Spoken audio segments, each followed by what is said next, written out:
Madam Chair, ako po ay kadalasan na tumutulong po sa ating mga mahirap nating kababayan. Nagbibigay po ako ng aking counterpart mismo dito, no? Personal ko ito. Hindi po ito mula sa DSWD, yung mga grocery packs, akin po yan, pagkain, pinapamerienda ko sila, pananghalian, vitamins, mga face mask. At gusto ko talagang tulungan sila yung mga naging biktima ng sunog, lindol, putok ng bulkan, buhawi, at iba pang disaster. At Madam Chair, napag-alaman ko lang po na pinagbabawalan po ng DSWD na banggitin po ang aking pangalan. May tanong lang po ako dito sa ating Regional Director. To Maria Angela Gupalan. Go ka pala, ma'am. Go ka rin pala. Ating field office. May tanong lang po ako sa inyo. Unang-una, totoo ba ito na bawal po banggitin ang aking pangalan, pero sa ibang politiko, hindi po bawal? Senator, you're under oath po, You're under oath. Yes po.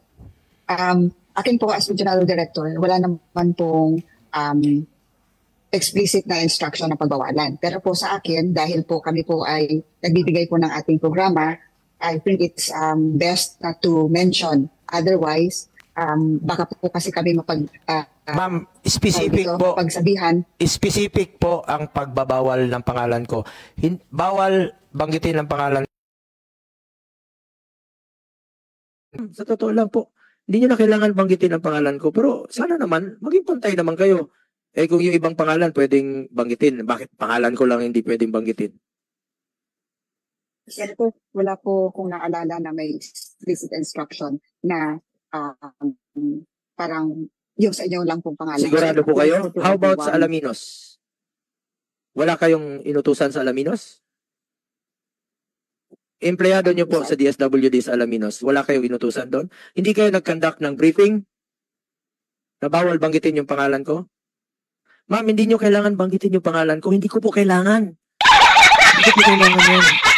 Sabihin nyo lang po sa kanila, hindi ko po kailangan yan. Sabihin nyo lang po sa kanila, tulong po ito mula sa gobyerno, tulong po ito sa mga mahihirap. Huwag lang po tayong maging selective, ma'am. Huwag nyo po haluan ng politika. Sa totoo lang po, ito pang pangalawa. Bakit bawal akong pumunta? Bakit yung ibang politiko hindi bawal pumunta? Ay, tanong ko lang, bakit bawal akong pumunta? Bakit si Senator Amy, our chairperson, pwede pumunta? Okay, sagot, you're under oath.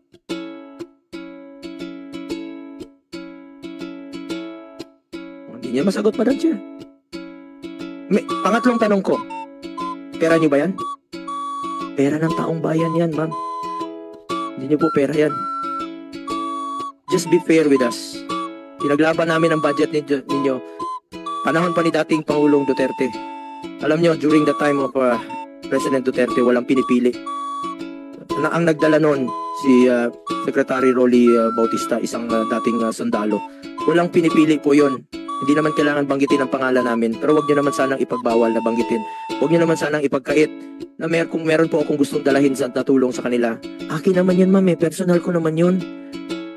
Personal ko po yung grocery pack, personal ko po yung Jollibee, kung gusto kong pakainin, gusto kong pasayahin ang mga kababayan natin sa panahon ng kanilang kalungkutan, mapasaya ko man lang sa kanila.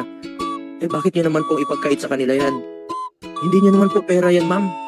Besides, sarili ko po ito, ma'am. Kung pupunta man po ako doon, akin po yun. Huwag nyo naman sanang ipagbawal.